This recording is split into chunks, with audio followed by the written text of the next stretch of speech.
Erolwe giweze emyaka 40 mu butongole bukyanga kibiina ki NRM kikwata buyinza bwa ggwanga lino mu mwaka gwa 1986 bwe zaalinga ennaku z'omwezi 26 omwezi ogwa Gatonnya nga kino okusooka kyali kibiina ky'abayeekere kya NRA mu kumaamulako gavumenti ya Tito Okello Lutwa. I think this is a fundamental change in the politics of our country.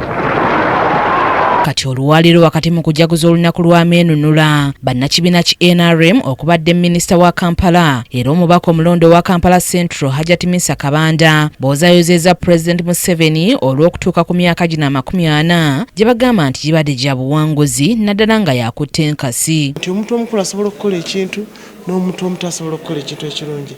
Secondly, era tuga nti emyaka 40 gy'amaze yeeyongera kukenguka mu bukulembeze.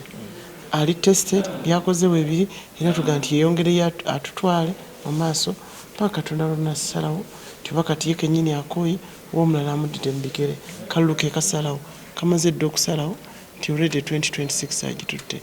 Twagala okuyozaayoza president nga commander in chief okuba nti tugenda okukuza olunaku olwa 26 January ate nga tulumundu guno tulukuza nga waliwo n'obuwanguzi wakatuukako. Tubaagaliza mwenna bannayuganda olunaku olulungi olina wobanga tuliwo NRM naye no public holiday. Banna NRM bano balaze ebimu ku ebyo ebikoleddwa mu myaka 8 ebifudde President Museveni ow'enjawulo ku balala bonna abaali bafuze ku ggwanga lino. Emyaka 4 NRM gy'emaze mu buyinza, ng'emyaka 4 gy'emaze mu buyinza mujjukire bulungi nnyo nti emabega gye tuvudde bintu bingi nnyo ebibadde bitagenda mu maaso, naye NRM bwe yajja mu buyinza olwalero emyaka 4 tulinako ebintu bingi bye tulabyeko era ebikoleddwa lwa NRM olwa President Kaguta Museveni lwabedde mu buyinza.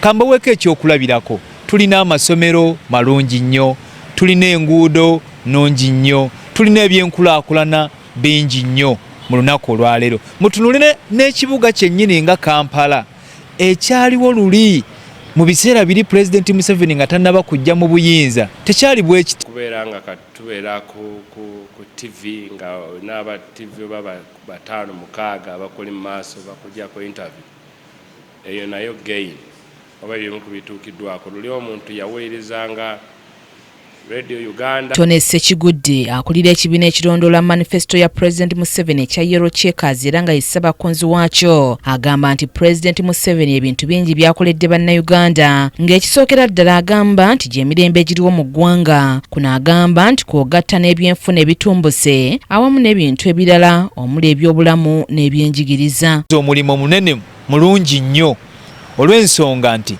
security yaffe ekuumye bannayuganda n'ebintu byayo n'ebintu byaffe kubanga kuguli omulundi ku mulembe gwa Amini n'ogwa Bote ebiseera ebyo ng'osanga omuntu oba ng'oli alina edduuka ng'abasirikale nga bajja bakwata ebintu babitwala, naye ate ku mulembe guno ogwa President Kaguta Museveni tekiriiwo era tewaliwo omusirikale anyakula kasawo.